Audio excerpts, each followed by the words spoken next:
Welcome to SportsBeat KC, the Kansas City Star's daily sports podcast. It's Friday, March 5th, and I'm Blair Kirchhoff. Spring football has started at Kansas State, and it got me wondering who's got a better quarterback depth situation in college football than the Wildcats. Returning is Skylar Thompson for a sixth season. He was injured early last year and replaced over the final 7 starts by Will Howard, and Howard's also back. Joining the fold is freshman Jake Rubley, a highly regarded prospect. Beat writer Kellis Robinett discusses the position and more on today's show that starts with some comments by Wildcats coach Chris Klieman. After a break, the conversation shifts to basketball. Kansas State finishes the regular season on Saturday at home against Iowa State, and although it's been a disappointing season, there's a nice little carrot out there for the Wildcats. Kellis will tell us about it. So let's get started talking Kansas State football, first from Chris Klieman and then Kellis Robinett. Just finished practice 2 of spring ball. Second non-padded day. You have to have 2 to start with just helmets and shorts. So we were able to get those done on Wednesday and Friday. A lot of energy, excitement out there.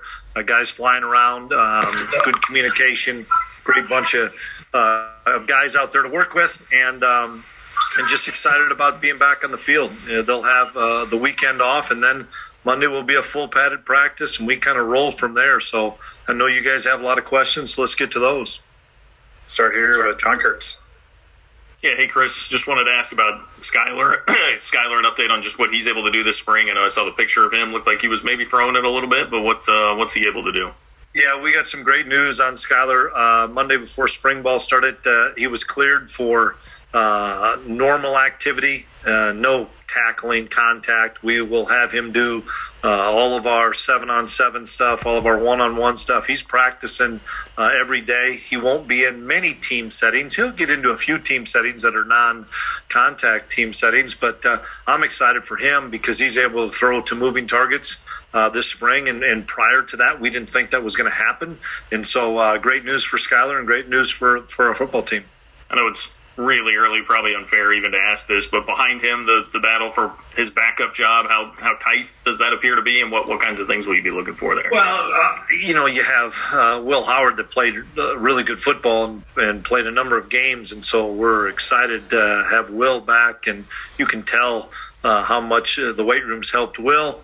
And then, between Jaron and Max and Jake, we have some young guys. Jaron's now kind of getting to be an older guy that I'm excited about the competition. And we feel really good about the depth we have at quarterback, and we'll see how it plays out. Appreciate it, Chris. Thanks. You bet. Kellis? Hey, Chris. Good to see you again. Good to see you, Kellis. No spring ball last year was kind of an albatross for you and everybody. I'm just wondering, does that make you change the way you approach things this time around, knowing that you didn't get it last time and maybe you're more fired up to get something special out of it? I think everybody's more fired up, Kellis. Coaches and players, and there's great excitement. It's so much fun to be out there with the guys. They're excited to be out there. We go in the mornings, as you guys know, and so our kids are at the facility before 6 a.m. We have quick meetings. We have a quick continental breakfast. We're out hitting the practice field by 7:15, and first whistle blows about 7:30, and we're going for a little over 2 hours. And once again, we've had 2 helmet practices that have been really good. Guys have been excited, but you can tell, the energy because you missed the entire winter and spring last year. So it's a lot of fun to be out there with the guys. Kellis, how you doing today? I'm doing good. How about you, Blair? Doing all right. Interested to talk to you about the doings at Kansas State. A lot going on. Spring football is here. They're getting a little bit of an early start. Is this consistent with what Klieman did last year and previous years at K-State and North Dakota State? Well, there was no spring football last year, unfortunately. Year before that, they got started in late March. Typically, they get started in late March or early April. They don't like to overlap with basketball season. But things are a little bit different this year. There's no spring break to deal with because they did away with that because of the coronavirus pandemic. And honestly, after not having spring ball last year, after not really having much of bowl practice this past season, they decided, what the heck, let's go ahead and get this thing going earlier rather than later. So they're going right now. They'll end in early April. And, for at least a few weeks anyway, fans will have a little bit of interest in both basketball and spring football. I heard a coach last week say that he likes early spring football practice because if anybody gets nicked up, you get extra time to heal for that. And if you're practicing in April and your spring games, the third week in April or something, that cuts down on a recovery time. But that made sense to me. And if, this part of the country with the weather, it's always a roll of the dice. You're going to get better weather in April, but it's been nice here this week for Kansas State. And technically they started on Wednesday, right? Kansas State's already been out there. They did. They've got 2 practices in already. They were out there bright and early Wednesday morning. Typically when they start spring practice, they go to the indoor, but it's actually so warm here this week, they went ahead and practice outside. And one other thing I will say on the scheduling, that's a great point you bring up. I've never thought of it that way, that do it early. That way, if you need time to recover, go ahead and do it. That's a great point. But with Kansas State and Chris Kleiman right now, he's really not a big spring game guy. That was one thing Bill Snyder, for whatever reason, really liked. He liked to draw it out as long as possible. It was basically a full 3-hour game every year when Bill Snyder was here. And I don't know if that was just his way to evaluate the players as much as he could or give fans the most opportunity possible to see the team. But he really liked to have that, in April when the weather was good and everybody could enjoy the day. Kleiman does not have spring games. It's more of just an open practice, spring showcase kind of deal at the end. So without that to worry about, that's even less reason to push it back. I can remember a couple of years where spring football games were a little bit of a revenue generator for K-State. Wouldn't they charge a little bit for, $5 or whatever, but you get 15 or 20,000 people at the stadium. And of course, one year they went to the soccer stadium in Kansas City, Kansas, while I think there were repairs being made. So anyway, it's maybe a little bit of revenue not realized by opening it up and charging people nominal amounts. But and you look right now where we are in the pandemic, I don't think you could you'd have to space them out pretty. You have to be pretty strategic about where you'd put people anyway. So hey, Kellis, let's just talk about the team really quick. Of course, the big news is quarterback depth. Kansas State has as much of it as anybody in the country, it seems to me.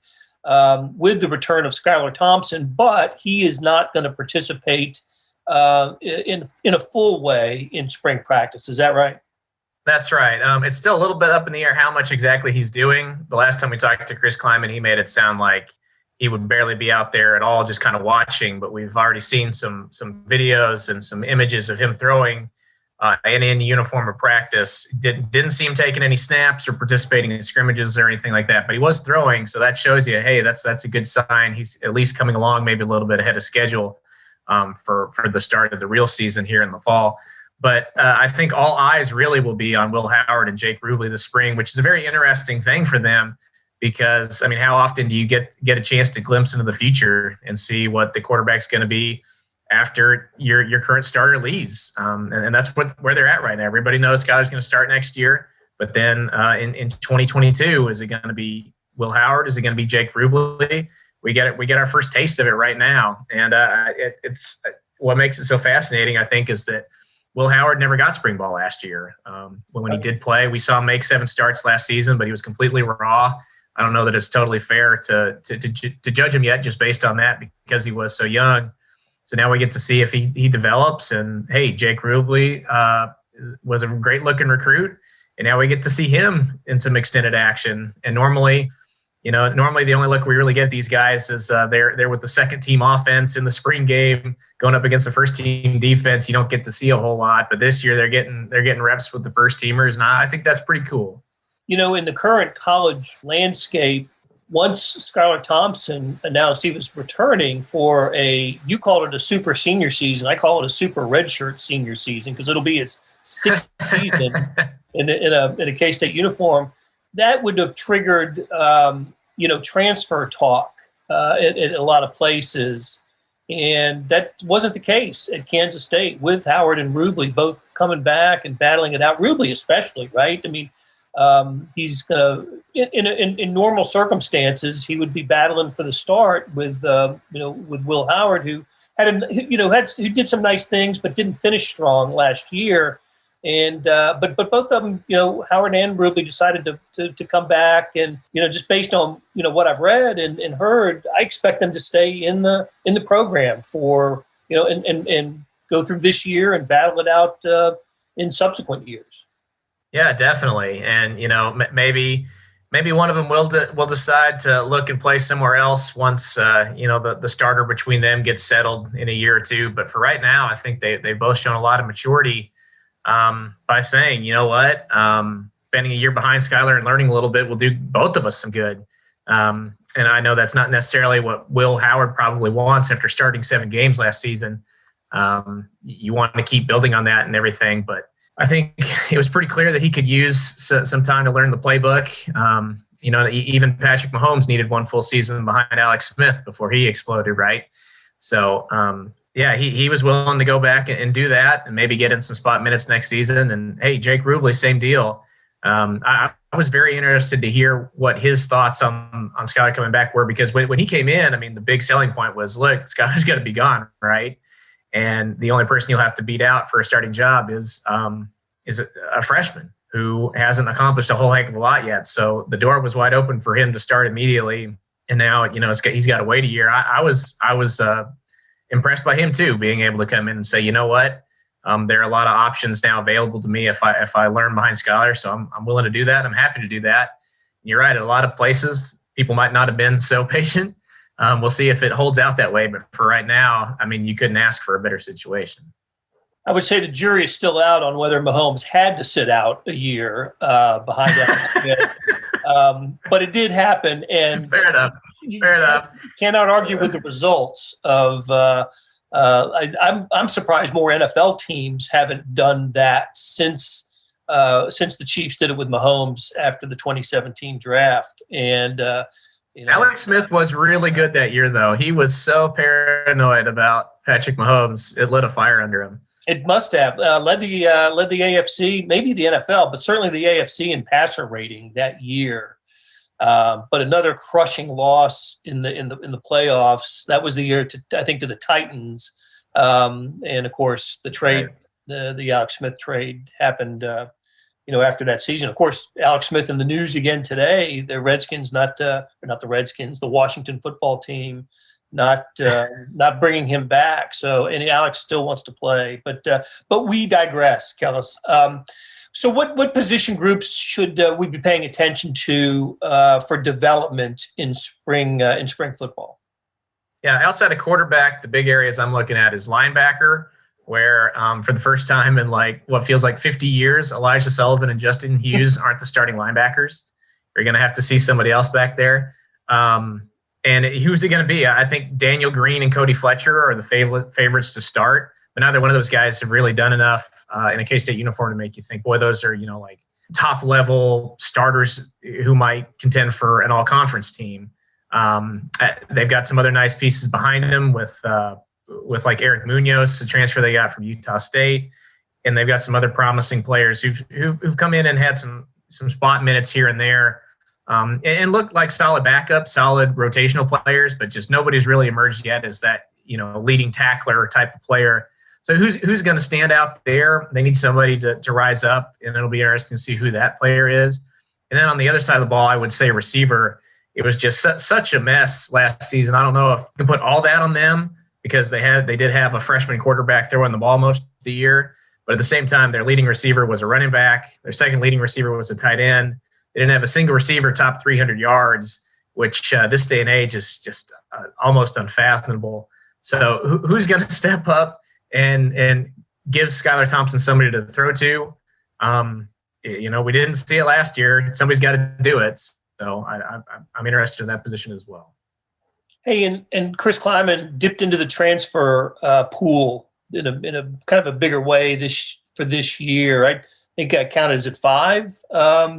Maybe 4 that we'll see in the spring, but 5 overall from Division I transfers, and 4 of them on the defensive side of the ball, as you alluded to earlier. So I guess people are going to get their first look at some of these players. Any one or two that really we should keep an eye on? Yeah, I'm intrigued by Julius Brents, a cornerback from Iowa, and Russ Yeast, a safety from Louisville. These are both guys who, they don't have troubled past or anything like that. It seemed just like Russ Yeast just wanted to play somewhere else after spending a lot of time at Louisville. And Julius Brents just went through a lot of injury issues at Iowa. They didn't want to lose him. They still had high hopes for him. He just wanted to move on too. And these are potentially two high-level players that they just plucked and added onto their defense. And last year, by the end, they were really hurting in the secondary. Texas walked all over them. Iowa State walked all over them. A lot of teams walked all over them late in the season. So who's going to come in and actually help out promising players like Justin Gardner, Echo Boydo, Jerron McPherson? They still need one or two other guys who can come in and actually play as starters there. And if those two players are as good as advertised and can start immediately, then that raises the ceiling for this team quite a bit next season. One of the concerns at by the end of last season was strength and conditioning. And look, maybe it was a numbers game as well, but a change has been made there. There's a new strength and conditioning coach. His name is Tremaine Carroll from South Florida. What's the early word on Tremaine Carroll? The players seem to like him. We haven't gotten a big glimpse of him yet, but he fits the part of a strength coach. He looks like he could bench about 500 pounds. Got a lot of energy, comes highly recommended. So I'm actually of the belief that I think strength coaches are a little bit overrated this day and age. I think they're fairly replaceable as long as you can put somebody in there who's relatable to players. You can get them fired up. I think there are a lot of people who can do it. At the same time, though, you can clearly tell that Chris Kleiman was at least open to the idea of change. Just by the way, he talked at the end of the season that he really wanted his players to get bigger, faster, stronger, and put more time in the weight room. And perhaps a change there it will help. Chris Dawson, everybody here really liked him, really respected him, but he'd also been here for 12 years. Maybe his message after that long just wasn't, getting through the same way. And sometimes a new face, some turnover can be good. And I think it helps that Tremaine Carroll played defensive end at Oklahoma State not that long ago in this conference, knows what it takes. And I still think when you look at a strength coach, you want to see, boy, that's somebody I want to aspire to look like one day, You don't want somebody like me. Maybe you want somebody like you. You don't want me telling somebody what to do in the weight room. Somebody like that you can listen to. So I'm interested to see what he can get done there. You make some good points, though. Listen, I think every strength and conditioning coach at the level we're talking about has the knowledge and the background, and they know how to make players bigger, faster, stronger. It's the relatability to the players, because strength and conditioning coaches have more access to players than almost anybody on the staff. There are limits to the amount of time that a head coach and an assistant coach can spend with players. It's much less true with the strength and conditioning coach. They are with the players quite a lot especially during the off season. So relatability, I think, is the big key here. So, all right, Kellis, let's take a break. And when we come back, let's talk a little basketball. Hey, it's Blair. We have a special subscription offer for SportsBeat KC listeners, unlimited digital access to the Kansas City Stars award-winning sports coverage. Sign up now for 1 year of Sports Pass for access to all the sports news, features, and columns presented on the kansascity.com site, and it's only $30. That's a 40% savings off our regular rate. Your subscription will automatically renew after the initial term at $50 unless you tell us to cancel. Your subscription helps support the sports coverage of kansascity.com and the Kansas City Star, and that support has never been more important. Please visit kansascity.com/SportsBeatKC offer to get this special offer. And as always, thanks for listening.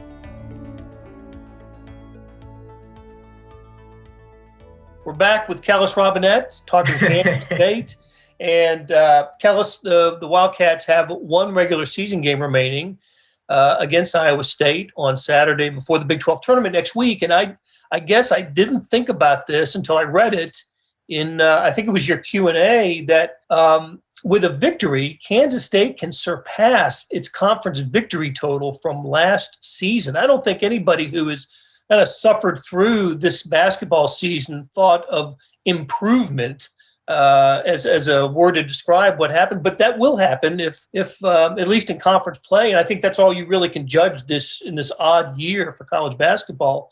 They could be one game better than they were a year ago. And I don't know if anybody's calling that big progress, but it is something, isn't it? I mean, they certainly are playing better now. And as you mentioned, Bruce Weber, unless something really bizarre happens, is going to be the Wildcats coach next season. Yeah, I mean, all signs point to him coming back, and they, like you said, they are improving a little bit. And at least, I mean, hey, people say that there's absolutely nothing on the line for this Iowa State game. Iowa State's winless. Kansas State has 3 wins. It's not even the battle for last place we thought maybe it might be a few weeks ago. And I get that, but I think it is a big game for Kansas State for the reason you just said. If they win it, they can actually put down on paper that they were better this season in some small way than they were last year. And that's one of the biggest criticisms fans have against Bruce, is that he just, once he goes on a downward spiral in these roller coaster kind of seasons that he's had at Kansas State, you can tell it most in the conference standings. He goes, he'll have 14 wins one year, then 10, then 6, and then he bottoms out. It just gets worse and worse every year. This would at least be a sign that, hey, they're trending in the right direction if they can go from 3 to 4 wins. Now, nobody's suggesting they throw Kansas State a parade for winning 4 Big 12 games, but it is something. And honestly, it would give them 3 wins in their last 4, not terrible. They had another one on in Kansas City, 4 or 5. I mean, if you're just trying to sell hope for next season, hey, you got it right there. That's at least something to build on. And one of those wins, of course, was over an Oklahoma team that is NCAA tournament bound, was in the top 10 when Kansas State beat them at Bramlage Coliseum. Hey, so let me ask you, is Nigel Pack expected back against the Cyclones? He is. He's been dealing just with a weird eye deal. They originally called it an eye infection. Bruce Weber on his radio show yesterday called it pink eye. For whatever reason, it just lingered for a week. He missed pretty much a full week of practice with it, but he did return yesterday. He practiced, and all signs point to him getting out there and playing on Saturday against Iowa State, which is good for them because Kansas State is winless without Pack in the lineup. He's a big deal. I don't know if you can say he's their best player. I think it's up in the air between him and Mike McGurl, but he's one of their best too. Their leading scorer, you take him out, they're a much worse team. So if they got him, they'll be favored against Iowa State. They probably win, and that's also a big deal. He'll be a Big 12 all freshman. There's a 5-man team selected. He'll be on that. He's had that good a season. And you mentioned Mike McGurl. It'll be senior day at Kansas State, as it will be for schools around the country, or if they haven't had him already, with conference tournaments coming up next week. Does Mike McGurl have a decision to make about whether to become a super senior, as we say, next year? He does, and it's an interesting one. I mean, really, I think it comes down to, is he just bored with college or not? If he can stomach another year of college, some people can't. They've been there 4 years. They just want to move on. Skylar Thompson is one of the few that seems willing to be here forever. You give him 7 or 8 years, he'd probably come back and keep playing. Maybe Mike McGurl's not in that boat, but I would say if you're just purely looking at, okay, what's my opportunity next season? If he comes back next year, he's looking at 35 minutes a game, probably. It's close to what he's had this year. I went back and looked. There's only been one player under Bruce Weber who's played more minutes, at least percentage-wise, who's played more percentage of a team's minutes than Mike McGurl has this season. It was Barry Brown as a senior. So that shows you how much they've leaned on Mike McGurl this year. That's not going to stop next year if he comes back. So if he comes back for a 5th season, he'll have just as big a role as he did this year. He can do whatever he wants, which could be appealing to him. But at the same time, he is good enough to go overseas and play pro and make a little bit of money that way. Or if he wanted to explore the transfer market and try to play somewhere else as a grad transfer next year, that would be available to him as well. So he hasn't said one way or another what he wants to do. I think personally he's probably leaning towards coming back. Bruce Weber has gone out of his way to say many, many times he would love to have him back. And typically when he knows somebody's back, he doesn't go out of his way to talk that way. So I think there's at least a chance. And Kansas State could use him next year. So it'll be up to him. But I think if I were him, I would say come back. It's going to be a big storyline after these teams' seasons end. And one thing to keep in mind is everybody, the seniors this year are being, have the extra year of eligibility. It doesn't guarantee them a scholarship. It does guarantee them an extra year of eligibility. So, listen, I don't think there'd be any question about McGurl, but for some who, that's something to keep in mind, that the scholarship isn't guaranteed. Only the eligibility is. So, hey, and before we get out of here, Kellis, I just wanted to get a thought from you on this. I've been reading some Cleveland Cavaliers box scores lately and have been seeing in the starting lineup Dean Wade. And not only seeing him in the starting lineup, but producing. And I usually see the Cavaliers winning those games. So really nice little stretch here for Dean Wade with the Cavaliers. Tell us what, how he, I thought he was on one of those two-way deals, but if he is, he's with the big club now. He is. He'd been kind of, his status had been kind of up in the air most of the season. Didn't know if they were going to send him back down to the G League or keep him the whole way. And opportunity kind of struck for him. They had some injury issues in Cleveland. Kevin Love was out. I think the other guy on their team, I'm sorry, I'm not totally familiar with the roster. Larry Nance, I think, is their other forward. He's been out. So they said, you know what, we need a new power forward in the lineup. Dean, you're up. And I guess he was super nervous about it, but went out there and has been playing really good.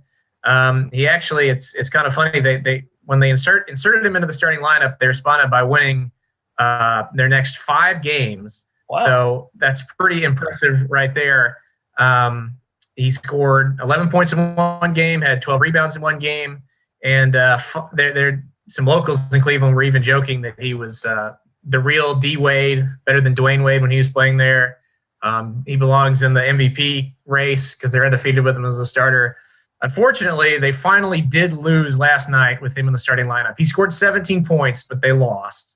So his undefeated streak as an NBA starter is sadly over. But hey, it's good for him. He's I'm happy to see him, finding a role in Cleveland, and they went ahead and guaranteed his contract, so he's going to be there all season. Oh, that's fantastic. People who remember him as a college player thought, what a skilled and talented guy. There were times when you wish he would shoot more, score more.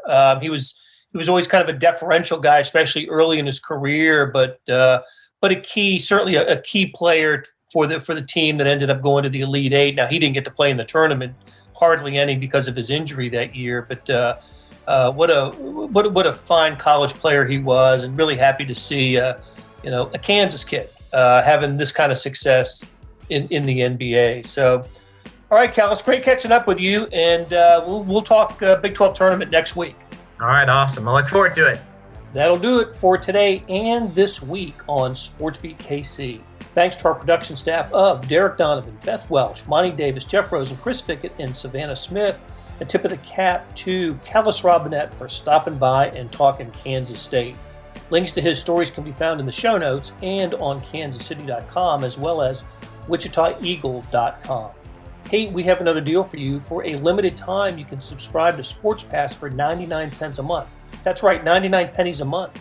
After 3 months, it auto-renews at $5.99 a month unless you cancel. And what a time to subscribe. The Royals are at spring training, March Madness is right around the corner, and it's never not Chiefs season. How do you get it? You go to kansascity.com/sportspass2020. That's kansascity.com/sportspass2020. Do you want more than just sports coverage? Check out the entire Kansas City Star product. Sports news, features, commentary, and analysis, the whole thing. You get all the stories written by my talented colleagues, plus additional national news, sports, and business coverage with the e-edition. The details for all of these deals can be found at account.kansascity.com/subscribe. And if you're having trouble hunting down any of those offers, send me an email, bkirkhoff@kcstar.com. I will get you to the right place. So whether it's the Sports Pass or the full subscription, you're getting and supporting the best sports and news coverage in Kansas City and helping us produce programs like SportsBeat KC. Thanks for listening, and we'll be back on Monday with another episode.